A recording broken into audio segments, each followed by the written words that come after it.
Hello, my name is Tammy McGowan.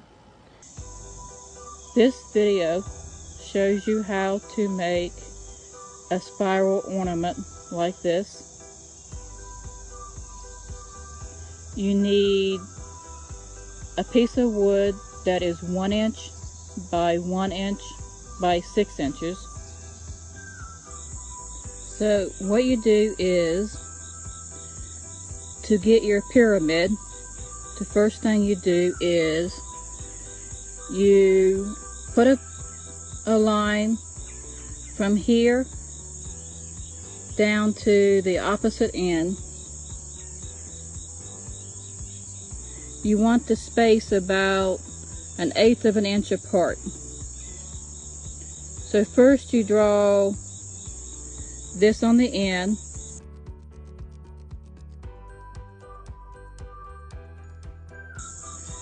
Then you put the line right in the center. You put the line right in the center like so. And then you want the bottom to be 1/8 of an inch wide.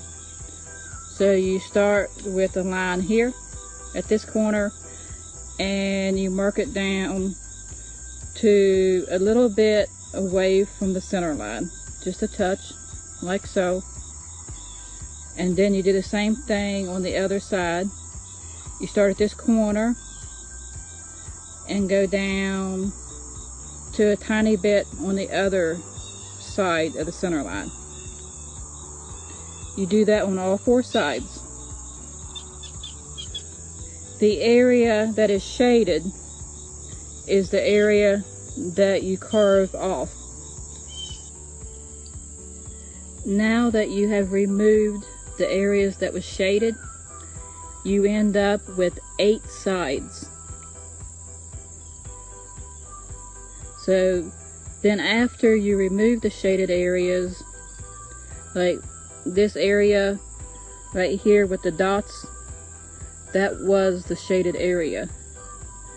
So on all 4 sides where you remove the shaded area, then you draw a series of dots.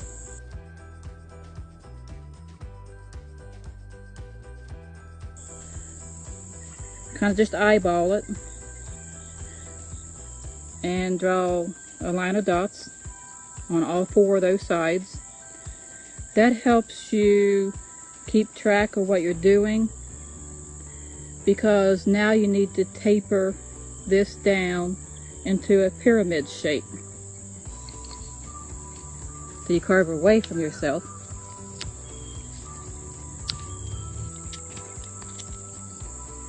And you do that all the way up to the dotted line from each end, and you continue that on all 4 sides. And then when you're done, you will end up with a taper like so. You need the shape of this right here. The next thing you do is you use a ruler and you measure from the flat piece here, and you go 1/2 inch down straight across,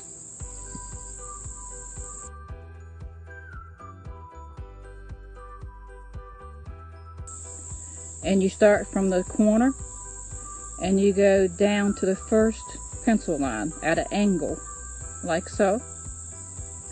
And then you go to the next, down 1, and to the top of that pencil line, you go down at an angle, like so. And you repeat that all the way down on all 4 sides.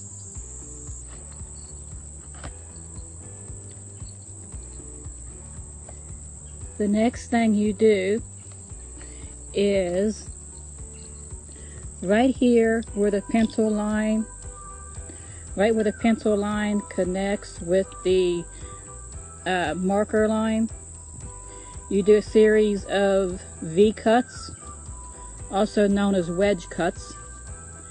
You go up under the line and then up above the line. That's kind of like a diagonal area you're removing.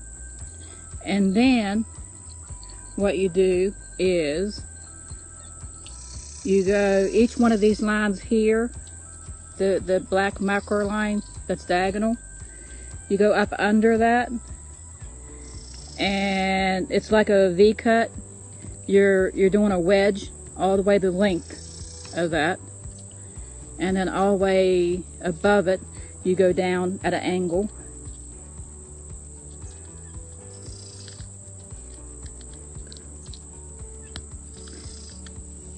And so you're wedging that out.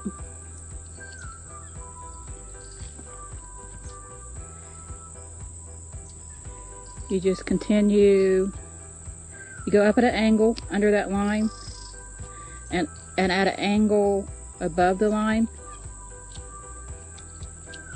and it makes like a V section, a groove,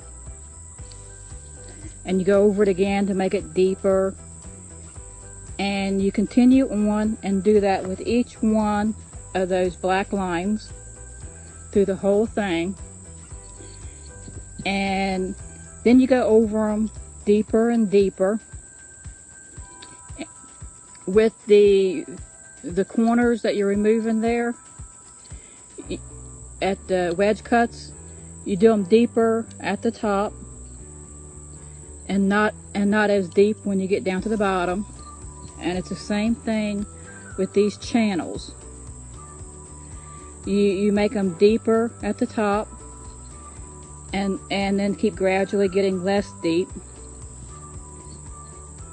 And at this point, the next thing you do, you round off the top.